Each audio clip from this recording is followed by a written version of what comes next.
여러분 오늘도 잘 견디고 계십니까? 김명준의 뉴스파이터입니다. 가수 김호중 씨가요, 내일 낮에 구속 전 피의자 신문을 받는데요. 저녁에는 계획된 공연을 강행하겠다고 합니다. 만약에 구속이 되면 공연장에서 기다리고 있던 관객들은 뭐가 되는 건가요? 이처럼 공연을 강행하는 이유에 대해서 김호중 씨는 책임을 지고 싶고 팬들과의 약속을 지키고 싶다고 하는데요. 그토록 책임과 약속을 중요시하는 사람이 왜 자신의 범법 행위는 책임지려 하지 않았는지, 술 마시고 운전하면 안 된다는 사회와의 약속은 왜 안 지켰는지 묻지 않을 수 없네요. 9월 23일 목요일 김명준의 뉴스파이터, 잠시 뒤에 이 이야기 해보도록 하겠습니다.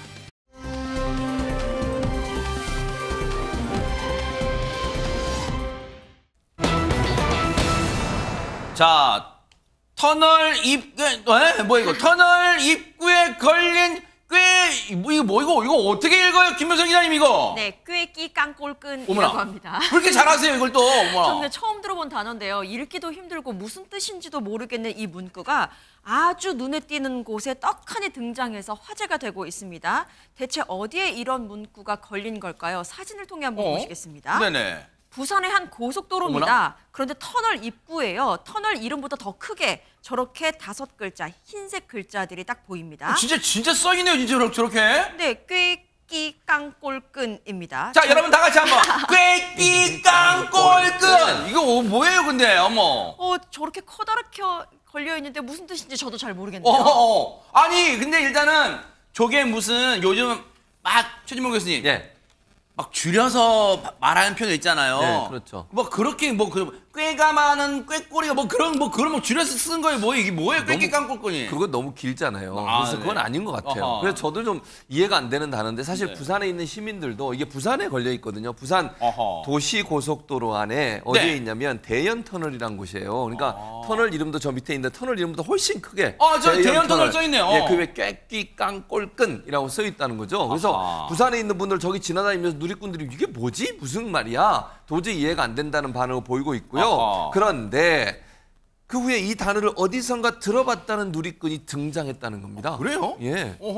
아니, 시청자분들은 저걸 대체 어디서 들어봤다는 얘기야? 그런데 이걸 진짜 들어본 기억이 났다는데 어디서 나온 얘기일까요? 한번 영상 보시고 이어가 보도록 하겠습니다.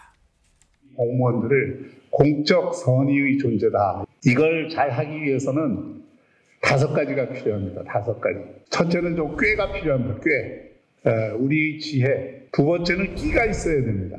끼라는 것은 에너지와 탤런트. 저는 깡이 있어야 된다고 생각합니다. 용기죠, 용기. 그 다음에 필요한 것이 꼴이 필요합니다. 꼴. 모든 면을 갖춘 사람을 원한다. 뭐 이런 뜻이겠죠. 마지막으로 끈이 필요합니다. 네트워킹을 잘 하셔야 돼요. 지금 박형준 부산시장이 저렇게 얘기했다는데 하나하나 뜯어보니까 뜻은 있는데, 안진용 기자님, 그렇다고 저게 지금 처음 들어보시는 많으실 거 아니에요, 지금? 네, 박형준 부산시장이 올해 초 시무식에서 이 공무원이 갖춰야 될 5가지 덕목을 이야기하면서 이렇게 5가지를 얘기했다는 건데, 사실 저도 20년 전부터 강연을 들을 때 꽤 들었던 얘기긴 합니다. 그래요? 네, 그래서 새로운 얘기긴 아니긴 한데 아하. 이걸 다시금 이렇게 터널 앞에 설치하는 걸 보니까 어찌 보면 부산시장이 유튜브 채널을 홍보해 주려고 저런 문구를 설치한 것이 아니냐는 이야기까지 나왔다고 하는데, 네. 뉴스파이터 제작진이 시설공단 관계자에게 직접 물어보니까 이 시무식 영향으로 해당 문구를 고른 것은 아니고 실제로 직원들의 추천을 받고 검색도 많이 해봤다는 거죠.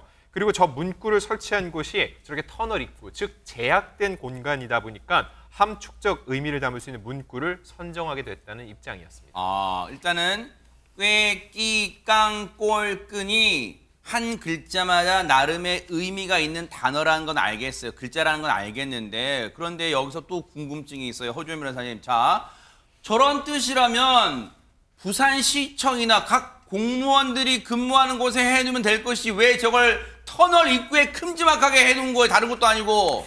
이게 고속도로 터널이 공공시설이잖아요. 공공시설물을 예쁘게 꾸미기 위한 목적으로 이렇게 했다고 합니다.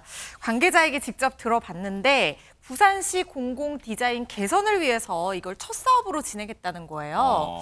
공공디자인 개선이라는 거는 그런 거예요. 그러니까 지역의 어떤 주요한 시설물들을 좀 심미적으로 예쁘게 그리고 기능적으로도 더 보기 좋게 만드는 그런 개선 사업을 얘기를 하는 건데 근데 이제 뭐 사용 목적을 위해서만 이렇게 터널을 떡하니 만들어 놓는 게 아니라 예술성도 더하고 어떤 시민들한테 감성적인 그런 부분도 자극할 수 있고 또 어쨌든 저 뜻 자체가 뭔가 인생에 있어서 좀 한번 돌아볼 수 있게끔 만드는 그런 뜻은 있는 거잖아요. 그래서 그런 취지로 했다는 거예요. 네. 하지만 이 제가 봤을 때 제 개인적인 판단입니다만 약간 90년대 선전 홍보 그 문구 같은 느낌이 든다는 느낌이 들거든요. 네.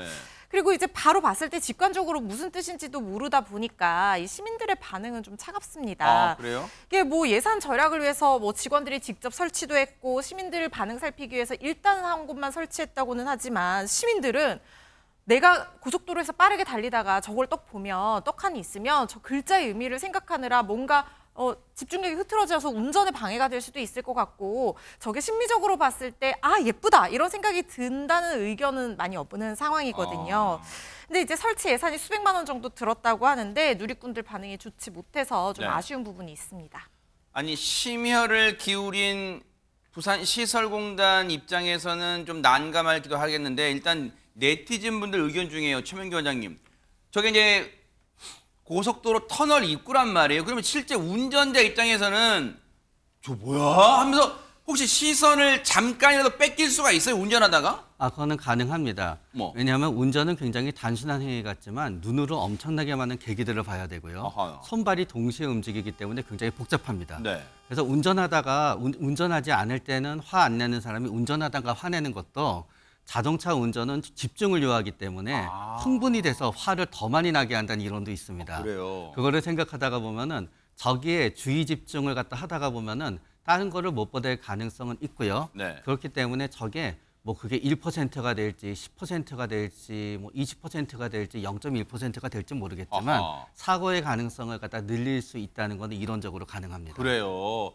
네티즌 분들 의견 중에 그게 저거 있다가 사고 유발할 수도 있겠다는 건 지금 최명규 원장님 말씀 들어보면 충분히 그럴 개연성은 있다는 거예요. 그런데 이런 어떤 부정적인 여론을 의식해서일까요? 지금 시설공단이요.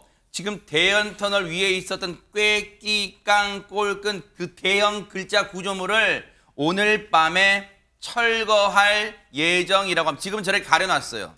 아니 저게 이제 뭐냐면 최재문 교수님 예. 저런 게 바로 신중치 못한 행정, 탁상행정, 뭐 탁상행정까지라고는 제가 뭐 붙이지 않겠습니다만 신중치가 못한 거. 왜냐하면 저 정도의 큰 구조물, 글자 구조물 만들려면 돈 들어갔을 거 아니에요. 근데 저거를 지금 부정적 여론이니까 일단 가려놓고 오늘 밤 철거할 예정이래요. 저는 저게 아까 이제 허준 변호사 잠깐 설명을 했지만 또 공사에서는 뭐라고 얘기합니까? 저게 미관을 좋게 하고 보기 좋게 만들기 위해서 했다는 거예요. 저게 무슨 그거와 연관이 있죠? 아니 일반 시민들이 돌아다니면서 저걸 보실 때마다 아, 참 아름답게 잘 꾸며놨구나. 예전에 보지 못했던 구조물로 뭔가 구성이 잘 돼 있구나 이렇게 느끼는 게 아니잖아요. 저 글씨가 뭐지라는 생각이 들어요. 근데 더더욱 제가 이해가 안 되는 건 저 발언을 한 사람이 시장이라는 얘기예요. 네. 그러면 모르겠습니다. 근데 제가 그냥 개인적으로 생각해 보건데 네. 산하기관이잖아요. 그곳이. 네. 산하기관에서 시장의 심기를 생각해서 한 게 아닌가.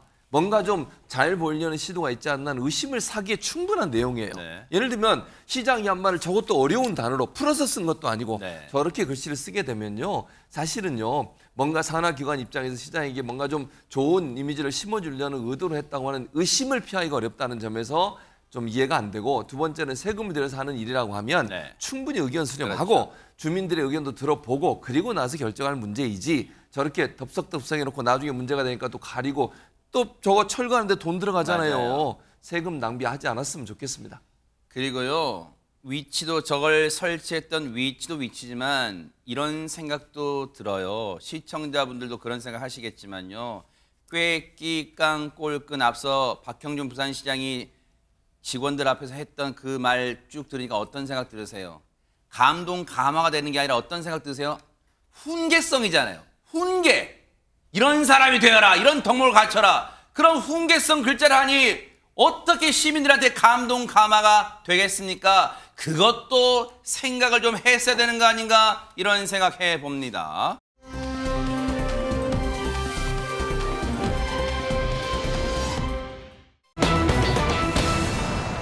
선우은숙 씨 얘기하면서도 늘 이분은 어떻게 지내실까 궁금했던 분 많으실 거예요. 김묘성 기자님. 네, 그렇습니다. 배우 이영하 씨 소식 전해드리려고 합니다. 이영하 씨는 사실 80년대 최고의 배우로 그 시절의 멜로 스타로서 굉장한 인기를 누렸던 배우잖아요. 네. 그런데 요즘 안방극장에서는 좀 자주 볼 수 없었는데 그렇죠. 그 이유가 있었습니다. 어허. 이영하 씨가요, 기타를 메고 마이크를 잡고 무대에 섰기 때문입니다. 어머나? 이름하여 이영하 밴드 결성했는데요. 영상으로 한번 확인해 보시죠. 밴드요, 네.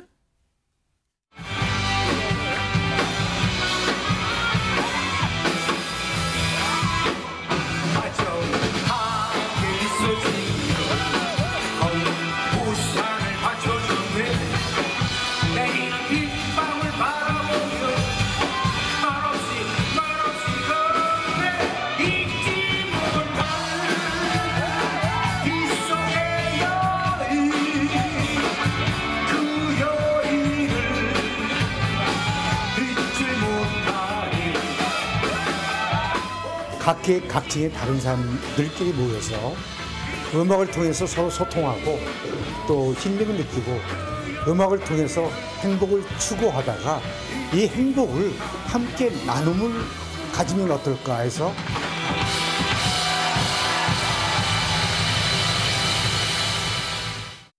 와, 대박 사건. 진짜 멋진 수트 정장에 선글라스 딱 끼니까 멋진 퍼플 기타까지 쳤어요. 그런데 안진영 기자님, 노래 실력은 조금 뭐네. 아무튼 네, 그렇습니다. 네. 그럼에도 불구하고 이 밴드 이름은 이영하 밴드입니다. 어허. 이영하 씨의 지인들로 모인 아마추어 밴드인데 이영하 씨는 일단 리드 보컬과 기타를 맡고 있고요. 이분들의 직업군을 보면 굉장히 재밌습니다. 철도궤도 전문공사 업체 대표도 계시고요. 어머나. 치과 의사도 있습니다. 어머나? 하지만 그 외에 좀 엔터테인먼트 관계된 뮤지컬 1세대 프로듀서 설도윤 씨, 그리고 작곡가 최경호 씨 등이 참여하고 있다는데 이 아마추어 밴드지만 실력은 만만치 않다고 합니다. 그래요? 각자의 분야에서 열심히 일을 하면서도 틈틈이 노래와 연주 실력을 맞춰왔고 또 키워왔기 때문이라고 합니다. 뭐 그렇군요. 이 영상 보신 분들 중에요. 최재범 교수님. 네. 어머, 이영하 씨가 원래 가수 출신이었나 하신 분도 계실 거예요. 그러실 거예요. 네. 근데 실제로요, 이분이 2017년도에 앨범을 낸 적이 있어요. 어머나, 그래요? 물론 이제 이분이 앨범을 내긴 했지만 연기자로 훨씬 더 많이 알려져 그랬죠, 있죠. 네. 꽃미남 뭐 누가 봐도 이영하 씨는 꽃미남이었고 예전에는 정말 내노라 하는 여배우들과 연기를 안 한 적이 없었어요. 그러겠죠, 네. 1977년 영화 문이라는 영화로 데뷔를 했는데 그 이후에 엄청난 사랑을 받았고요. 그리고 한 시대를 풍미했던 그런 연기자죠. 네. 그런데 이분이 평소에도 가수의 꿈이 있었대요. 그래서 가수의 꿈을 갖고 있다가 말씀드린 것 같이 2017년도에 앨범을 낸 적이 있고 실제 지금 보컬로도 활동하자면 기타도 수준급으로 치고 있다고 그러고요. 그래요? 또 하나는 트럼본 있잖아요. 네네. 트럼본도 연주를 할 수 있는 실력을 갖추고 있다고 합니다. 야, 대단합니다. 바쁜 와중에 연기 생활을 하느라 정말 바빴을 때 그 바쁜 와중에도 밴드까지 결성했고 심지어 최근에는 콘서트까지 직접 열었대요. 근데 그 콘서트장에 직접 다녀오신 분들이 계시대요. 영상으로 만나보시고 이어가 보도록 하겠습니다. 그때가 80년도 거예요. 제 생일날 이영하가 이제 기타를 갖고 와가지고서 노래도 부르는 것도 이영하가 노래도 잘한다, 기타도 잘 친다 이걸 알았거든요. 근데 70이 넘은 나이에 밴드를 결성하다 한다는 거는 저는 참 의아했죠. 초대를 해줬기 때문에 당연히 축하해주기 위해서 갔었죠. 근데 향수에 젖는 노래들이에요. 근데 정말 잘했어요. 공연이 끝날 때까지 자리를 안 뜨고 앵콜이 엄청났어요. 한 3곡 더 한 거로 내가 알고 있는데 사람들이 안 나가는데 어떡해요. 앵콜 외치며. 역시 이영하의 파워가 있더구만요.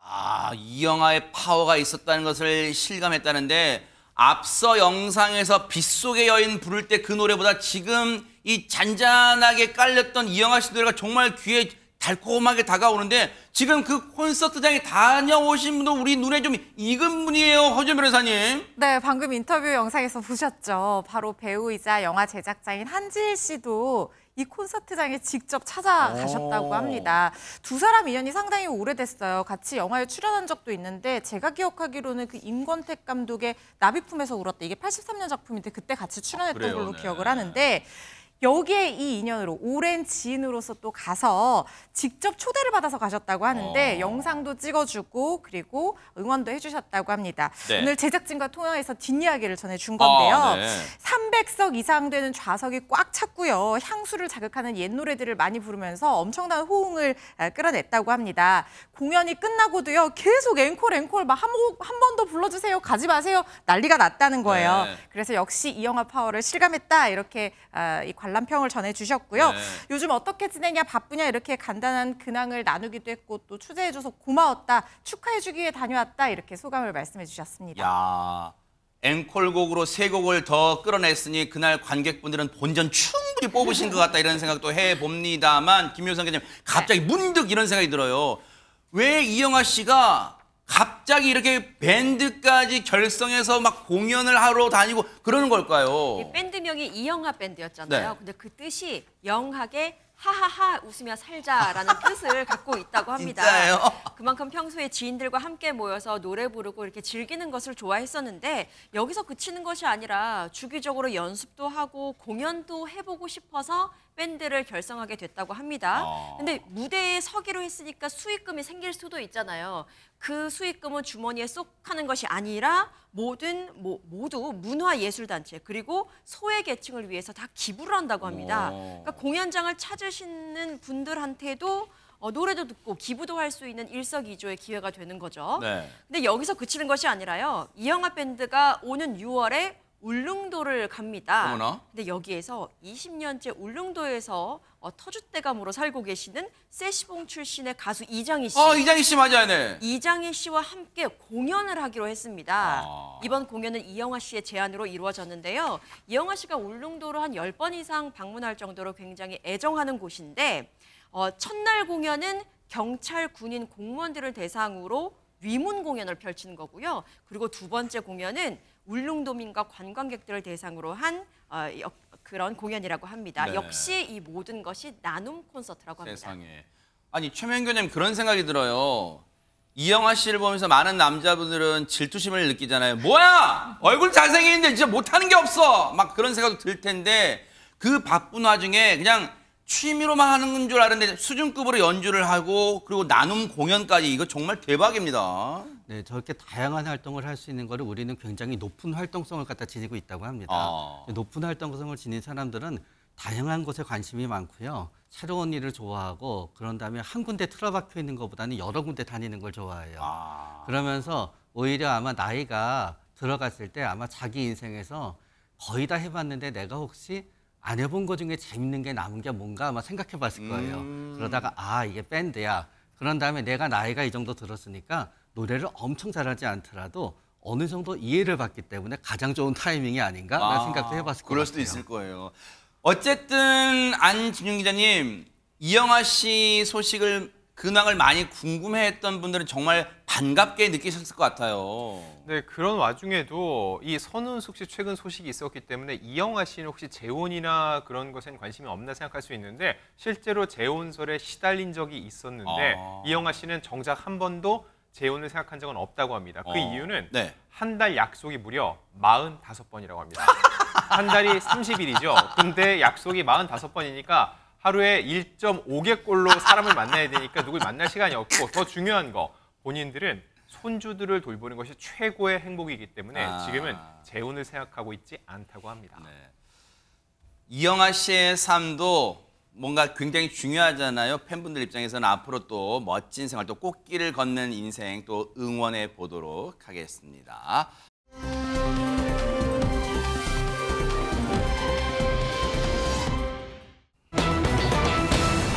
어머, 제목 보세요.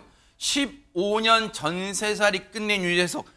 아마 많은 분들이 저 제목에 놀라실 것 같아요. 김묘성 기자, 그럼 지금까지 전세살이를 했다는 거예요, 유재석 씨가? 일단 전세도 다 같은 전세는 아닌데라는 그래요? 삐딱한 마음을 드러내면서 소식을 전해드리도록 하겠습니다. 사실 유재석 씨 같은 경우에는요. 압구정 터줏대감으로 굉장히 유명합니다. 압구정동의 한 아파트에서 15년 넘게 전세살이를 해왔었거든요. 같은 아파트에서요? 네, 그렇습니다. 오. 그런데 최근에 이 전세살이를 마쳤다라는 소식이 전해진 거예요. 어허. 인터넷 등기소에 따르면요.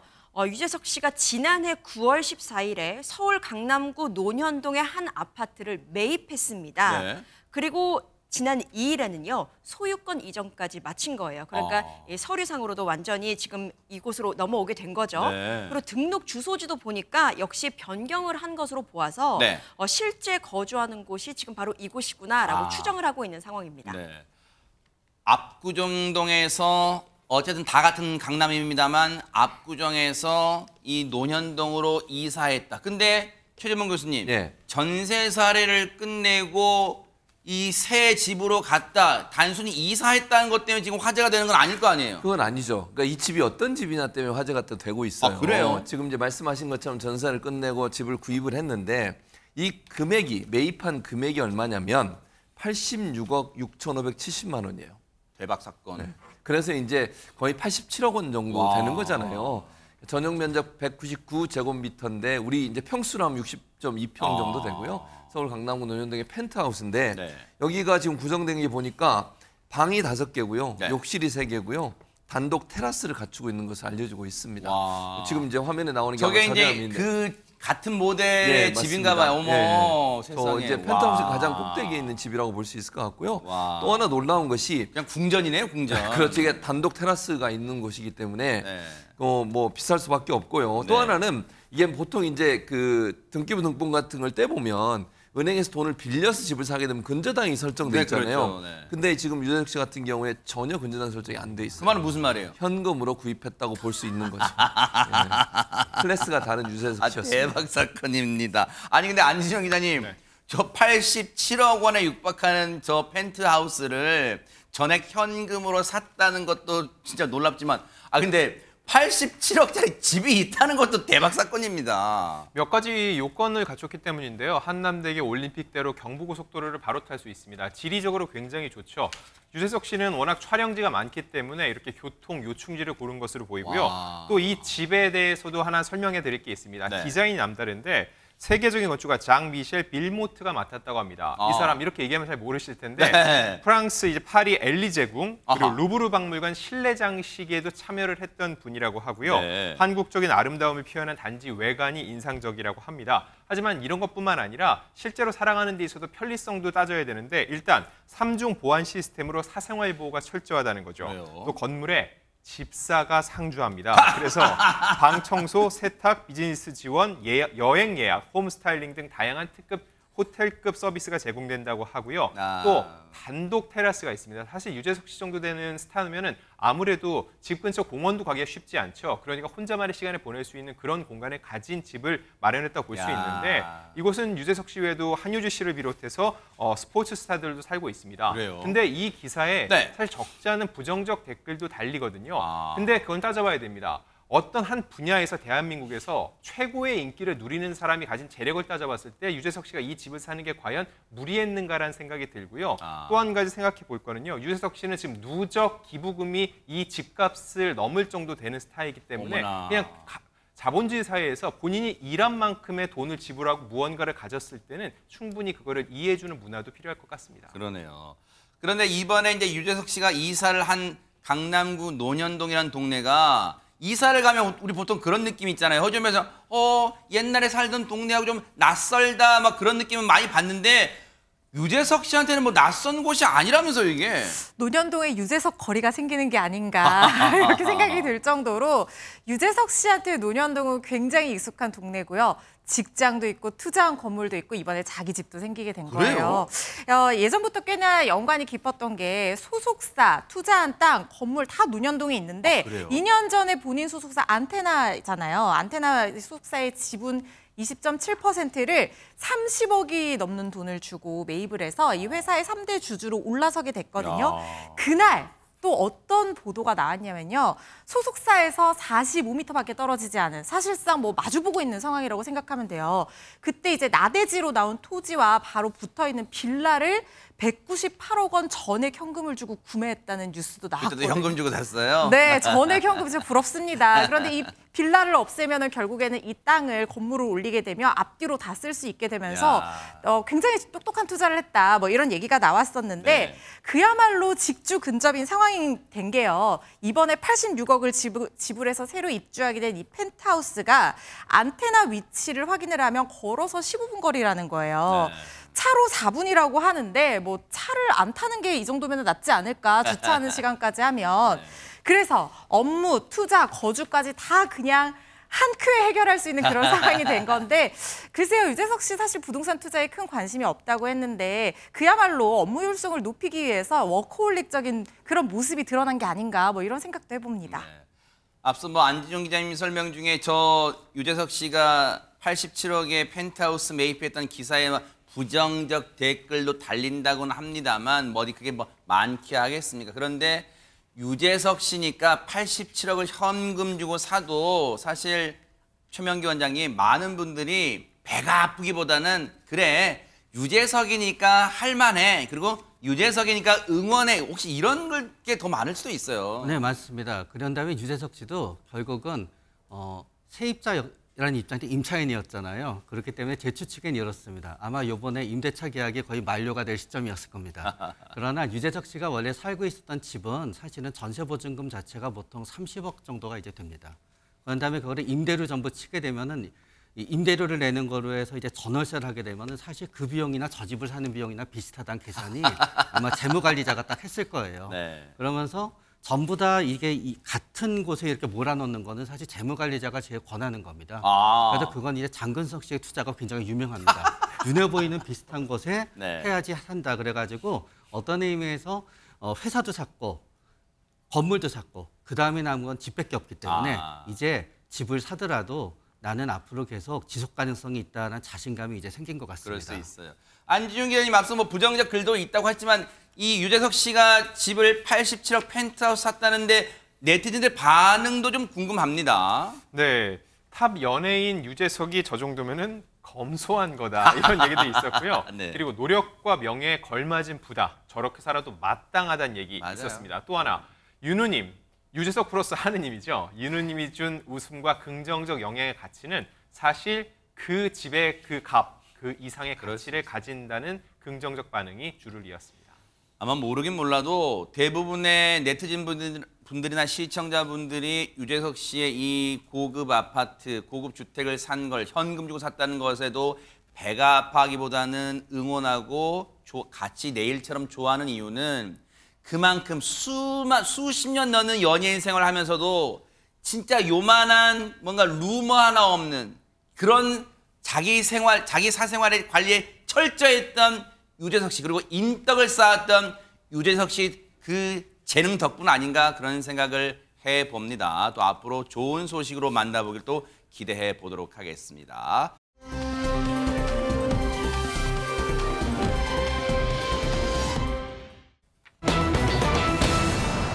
박철 무속인 되는 박철 김묘성 기자님 우리가 알던 그 예전에 그 박철 씨 맞아요? 네, 그렇습니다. 90년대 청춘 스타 배우 박철 씨의 이야기인데요.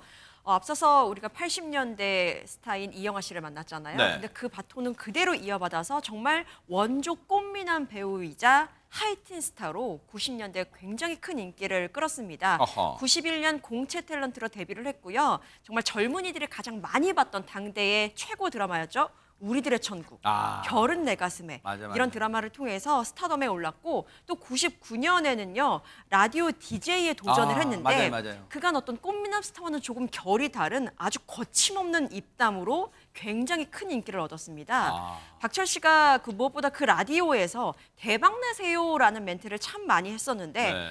박철 씨 무속인 되나라는 이 소식이야말로 정말 대박 사건이 아닌가 싶습니다. 네. 아니 근데 보세요. 그만큼 지금 말씀해 주신 건 당대 인기를 네로라는 진짜 뭐 그 반열 스타들 반열에 낄 정도로 정말 인기가 많았었는데 보세요. 그런데 지금 최진봉 교수님 예. 제목이 눈에 들어오는 게 무속인이 되나? 지금 이게 눈길을 끌어요. 그러니까 이게 사실은 이제 될 수 있다는 거 아니겠어요? 그러니까 가능성을 열어놓은 거잖아요, 저 말 자체가. 그러다 보니까 네. 사람들이 관심을 끌고 있는데 박철 씨 같은 경우는 뭐 당대 청춘 스타로 엄청난 인기를 누렸고 근데 2014년도에 드라마를 끝으로 연기 활동을 그만했어요. 어허. 안 하게 되고 그리고 나서 아까 김명승 기자도 얘기했지만 라디오에 와서 이제 DJ 활동하면서 인기를 또 많이 누렸고 2022년도까지 네. 라디오를 진행하면서 입담을 가시는데 그동안 소식이 좀 없었거든요. 네. 그런데 갑자기 소식이 나온 게 지금 무속인 되나 이러니까 시청자들의 관심을 끌고 있는 상황이고 네. 어떤 연유가 있었는지 궁금해지는 상황이 아닌가 이런 생각이 바로 듭니다. 이제 그게 지금 시청자분들 궁금하시고 아니 제목은 무속인 되나인데 지금 빨리 옛날에 유명했던 얘기를 지금 왜 많이 하고 있어요? 안진용 기자님 왜 지금 무속인 되냐? 지금 그 얘기가 왜 나와요? 궁금하실 것 같아요. 이 박철 씨의 삶이 녹록지 않았기 때문인데요. 저 개인적으로는 굉장히 좋아합니다. 왜냐면 아까 드라마 우리들의 천국이 이게 나왔는데 네. 이게 신문방송학과가 배경이거든요. 어허. 제가 중학교 때 그 드라마를 보고서는 신문방송학과에 진학을 해서 진짜요? 그렇습니다. 실제로 제가 기자가 됐거든요. 어머. 그래서 제가 기자가 된 후에 근데 초창기 박철 씨는 만나게 됐을 때는 아쉽게도 그 이혼 관련된 일로 만나게 됐습니다. 아하. 1996년에 당대 최고의 여배우인 옥소리 씨와 결혼을 했는데 그랬어요. 2007년 파경 소식을 전했는데 그 이유가 다름 아닌 옥소리 씨의 불륜 때문이라는 보도가 전해졌던 거죠. 자, 이 이혼 소송이 꽤 길게 진행이 됐고요. 또 박철 씨는 지난 2018년은 오런 투병 중에 부친이 돌아가시기도 했습니다. 또 2013년 한국계 미국인 여성과 재혼을 해서 행복한 미래를 꿈꿨으나 결국 이혼을 했다고 전해졌고요. 네. 이런 식으로 무언가 계속 자신의 삶이 순탄치 않은 상황 속에서 박철 씨가 지난해 12월 한 무속인을 찾아 고민을 털어놓으면서 지금 이 이야기가 시작이 된 겁니다. 아, 그래서 박철 무속인 되나? 라는 제목이 이제 그래서 나온 것 같은데 무슨 고민이 있길래 무속인에게까지 찾아가 고민을 털어놓게 된 걸까요? 얘기 들어보시고 이어가 보도록 하겠습니다. 왜냐하면은 꿈에 자꾸 아버지가 계속 나오고 또 이를 모를 조상님들도 많이 나오고 수십 명이 자꾸 나오니까 2000년대 들어서서 지금 23년째 힘든 거예요. 엄밀히 얘기하면 잠도 못 자고 힘들고 몸도 많이 이제 뭐 속된 얘기로 망가지고 이러다 보니까 술은 다 끊었는데 그럼에도 불구하고 회복이 안 되는 거예요. 이 모든 것을 끊고 단절하고 새롭게 좀 새로운 일로 나가야 된다는 생각이 있고. 네, 그때부터 지금까지 어떻게 보면 무던히도 그거를 참고 노력하신 것 같아요. 네. 티내지 않으려고. 이제는 한계치에 왔다. 제가 볼 때 좀 그렇게 보여요. 어릴 때부터 사람들을 만나면은 무당이 되라. 그런 얘기를 굉장히 많이 듣고 살았고. 네, 맞아요. 예, 네. 근데 과연 저한테 그런 재능이 있는 건지 아니면 뭐 때문에 그런 건지 그래서 지금 얘기를 들어보면 허준 변호사님 정말 수십 년 동안 뭔가 원인 모를 그 고통 거기에 시달렸던 것 같은데 그러면 박철 씨한테 뭔가 진짜 남다른 뭔가 좀 뭐 느낌 뭐 그런 게 있는 거예요 지금? 우리도 주변에서 보면 예지몽 많이 꾸고 이러면은 좀 이런 기운이 있다 이런 얘기를 하잖아요. 그런데 박철 씨도 어렸을 때부터 주변에서 무속인을 권유하는 얘기들 많이 들었다고 합니다. 아마 이 무속인이 보기에는 저는 잘 모르겠어요. 그런데 전문가잖아요, 무속인도. 그럼 보기에는 뭔가 영적인 기운 이런 게 느껴졌나 봐요. 본인도 무려 23년 동안이나 알 수 없는 이유로 이렇게 신체적 또 정신적 고통을 겪으면서 주변에서 무속인 해야 된다, 신내림 받아야 된다 하니까 그런 권유에 대해서 한번 생각을 해보게 된 것 같습니다. 그런데요, 작년 5월에 심지어 초자연적인 현상을 실제로 박철 씨가 겪었다는 거예요. 그런 고백을 하기도 했는데요. 어떤 이 현상을 겪었던 것인지 한번 영상으로 보시겠습니다. 네네. 만났죠. 뭘 만나? 아버지를. 본인이 예. 접신을 해서 그거는 제가 기억이 안 나요. 왜냐하면 너무 몽롱한 상황에서 12시간이 거의 1시간도 안 되게 지나가고 기억은 잘 안 납니다. 제가 2000년 초반에 그 동자귀신이 제가 붙었었는데 원래 있었대요. 있었는데 그 동자귀신을 띄어내는 걸 좀 했습니다. 앞서 그 자체 영상도 있습니다만 거기에 이제 저희가 개인적 경험을 바탕으로 한 내용이라는 걸 달아드렸어요. 그런데 어쨌든 박철 씨 입장으로 보면 최명규 원장이 뭔가 일도 잘 안 풀리고 막 하다 보니까 뭔가 좀 기대고 싶었던 마음이 있었던 걸 지금 꿈에 뭐가 또 나타나고 그랬다는 거예요, 지금. 우리는 뭔가 알 수 없는 불행이 있으면은 그 불행을 극복하기 위해서는 설명할 수 있는 논리를 찾아야 돼요. 이러이러해서 이렇게 된 거야. 그러면 그거를 바꾸면 이렇게 될 거야. 그런데 제 생각에는 박철 씨는 충분히 우울증에 걸릴 정도로 많이 힘들었습니다. 그런데 우울증이라고 하게 되면 우리는 그냥 눈물 흘리는 것만 생각하지만 우울증 환자분의 통계에서 크게 잡는 15%까지는 망상이나 환청을 동반했다가 우울증이 나오면 저절로 없어집니다. 초자연적이라고 하는 거는 다른 말로 바꾸게 되면 비현실감이 되는 거고요. 그러면 우울증일 때 공황 발작을 동반하게 되면은 나 자신이 없어진 것 같은 해리 현상을 느끼게 됩니다. 그런데 해리 현상의 가장 해리성 장애의 가장 주된 아주 대표적인 질환이 다중인격 장애예요. 해리성 성격 장애라고. 그러면 결국은 다중인격 장애인데 내 안에 여러 인격이 있지요. 바꿔 말하게 되면 내 안에 여러 인격이 생겼을 때 그거를 내 안에 여러 인격이라고 생각할지 밖에서 들어온 인격이라고 생각했지 접신을 했다고 할지는 전부 다 바라보기의 관점인 거예요. 근데 우울증은 보통 6개월에서 1년 있으면 아무리 힘들어도 낫거든요. 그러니까 우리는 절대로 극단적인 선택을 하면 안 되고요. 극단적인 선택만 아니라고 생각을 하게 되면은 살아남는 방법으로 저런 논리와 저런 거로 인해서 본인이 낳기 위해서 노력하는 것 자체도 저는 특정 부분의 가치는 있다고 생각합니다.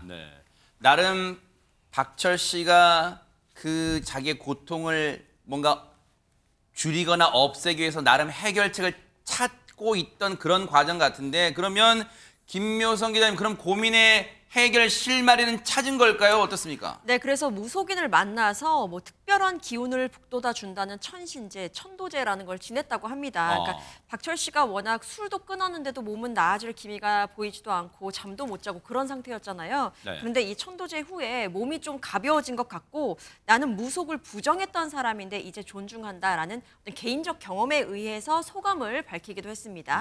또 이런 박철 씨를 본 무속인 같은 경우에는요. 참 박철 씨가 무속인 못지않은 신명을 갖고 있다라고 이야기를 하면서 그런데 앞으로의 어떤 신내림 부분에 대해서는 본인이 선택해야 하는 것이기 때문에 본인을 존중한다라고 이야기를 했고 그런데 박철 씨는 참 조심스러울 겁니다. 왜냐하면 가톨릭 신자거든요. 그래서 최근까지도 개인 방송을 통해서 대중들과 소통을 하고 있었는데 본인은 아직 신내림을 받은 것은 아니다라면서 무속과 관련된 질문에 대해서는 가급적 답변을 피하고 있는 상황입니다. 박철 씨가 고통스럽긴 했을까요? 그리고 다시 한번 말씀드리면 이거는 박철 씨 개인의 경험에 근거한 얘기임을 또 다시 한번 말씀을 드립니다.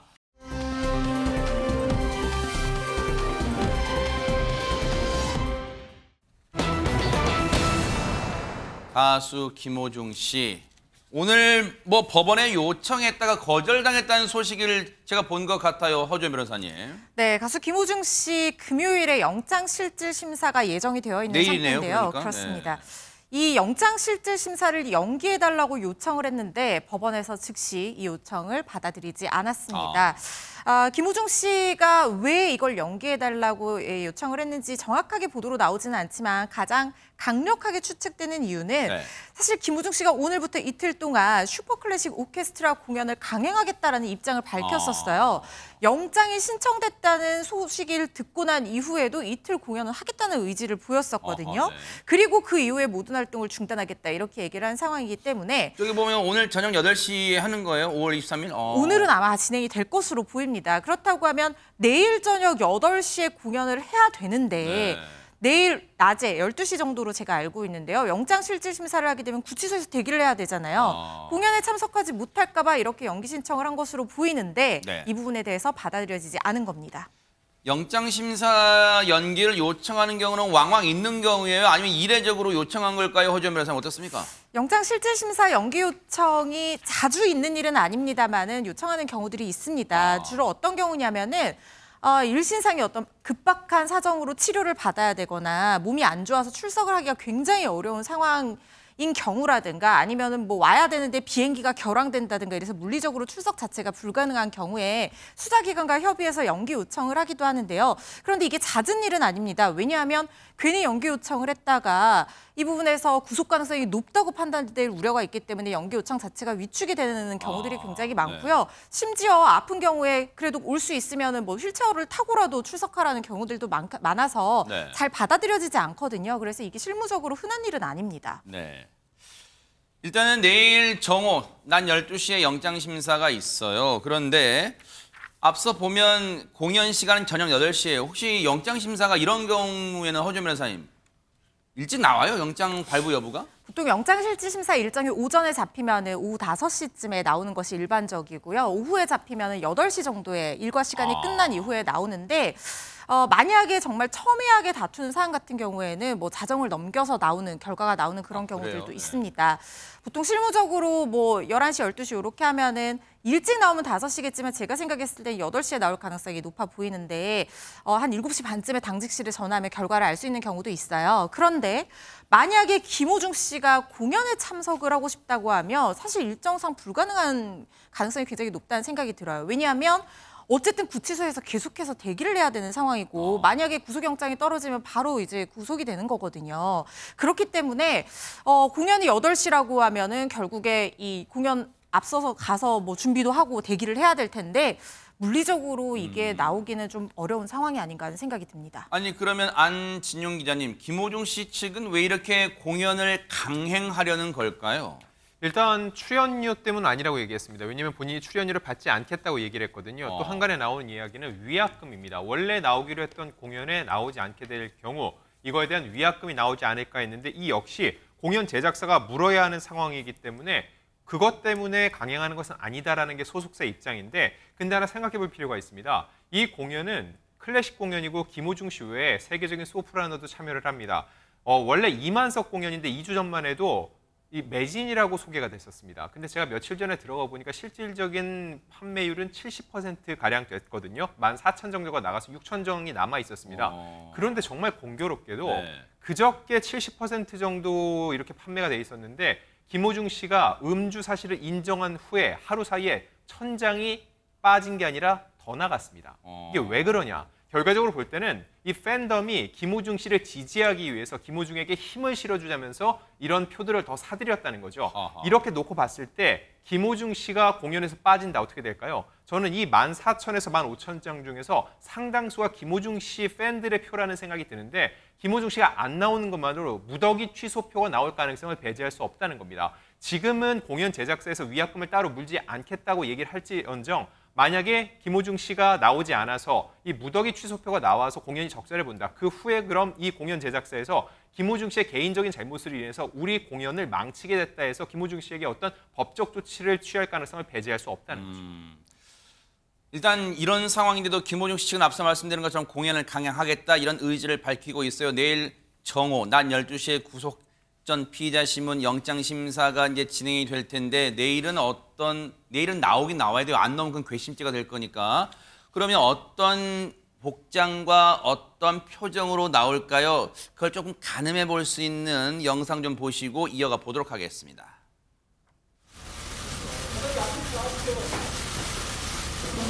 김원희 씨 오늘 조사에서 경찰이 어떤 말씀하셨습니까? 그다음도 뭐 죄인이 무슨 말이 필요하겠습니까? 조사 잘 받았고 또 조사 남은 조사가 또 있으면 성실히 받도록 하겠습니다. 죄 지은 사람이 말이 필요하겠습니다. 어쨌든 죄송합니다. 네. 매니저에게 대리자수 지시한 정황은 인정하시는 겁니까? 메모리 카드 증거 인멸도 같이 가담하셨었나요? 하고 당일 쓰는데 얼마나 마신 거예요? 음주 시인 10일 만에 하셨는데 구속 염두에서 하신 건가요? 국민들에게 하실 말씀 없으세요? 뭐 하시는 거예요? 지금 뭐 여러 복잡한 소리 들리셨죠? 지금 뭐 하시는 거예요? 뭐 아마 기자들 향해서 뭐 관계자들이 막 이 다그치고 소리치고 하는 왜냐면 지금 계속해서 차문을 닫히게 하지 않고 계속 질문을 하니까 아마 그런 말도 나왔던 것 같아요. 그런데 어쨌든 뭐 김호중 씨가 저기서 어제도 제가 말씀드렸지만 보기에 따라서는 언론에게 불손한 태도를 눈빛을 한 거 뭐 그런 거 다 전해드렸어. 근데 그 와중에 본인도 경황이 없고 뭔가 곤란한 질문 받으니까 그랬을 수도 있다 쳐요. 그런데 100번 양보해서. 자, 내일 어떤 모습으로 나올지는 뭐 지금 그 모습에서 이제는 더 공손한 자세와 표정을 할지는 내일 지켜보면 될 일이고. 근데 아까 제목 보니까요. 김묘선 기자님. 김호중 옆에서 극한 직업 왜 그래서? 지금 김호중 씨가 극한 직업이라는 거예요. 지금 이 극한 직업의 당사자는 누구를 말하는 걸까요? 김호중 씨가 아니라요. 바로 그의 매니저들을 일컫는 말입니다. 사건 당시에 참 여러 매니저들이 등장했잖아요. 네. 옷을 바꿔 입고 거짓 자수하는 그런 매니저도 있었고 블랙박스 메모리 칩을 우거우거 씹어서 먹을 수밖에 없었던 매니저도 있었고 또 김호중을 구리의 모텔로 피신시켜야 하는 매니저도 있었습니다. 그런데 그뿐이 아닙니다. MBN이 단독 취재를 한 내용에 따르면요. 네. 지난 9일 밤에 김호중 씨가 음주 상태로 중앙선을 넘어서 택시를 들이받았습니다. 네. 그리고 난 다음에 김호중 씨가 직접 소속사 막내급 직원에게 직접 수차례 전화를 해서 나를 대신해서 사고를 좀 처리해달라라는 전화를 한 것으로 지금 경찰이 파악하고 있거든요. 근데 해당 직원, 전화를 받은 직원은 이 같은 요구를 받고서는 겁이 난다. 라는 이유로 끝내 거절을 한 것으로 전해집니다. 사실 근데 이 사고가 있은 직후에 그간 소속사는 이렇게 이야기를 했었죠. 김호중 씨가 사고 직후에 공황이 심하게 와서 수습을 하지 못했다라는 이야기를 했었는데 그 이야기와는 정면 배치되는 네. 내용입니다. 김호중 씨의 전화를 받은 것으로 알려진 그 막내 직원이 지금 경찰이 소환을 해서 관련 정황에 대해서 집중 조사를 하고 있는데 경찰은 일단 이렇게 파악을 합니다. 김호중 씨 측이 막내 직원을 대동한 그 대리 수습에 실패를 하고 난 다음에 차선책으로 그 또 다른 매니저를 거짓 자수시킨 것으로 판단을 하고 있는 상황입니다. 네. 지금 이게 MBN 취재 기자의 취재 내용, 단독 취재 내용이에요. 단독 보도한 내용인데 지금 이걸 토대로 본다면요.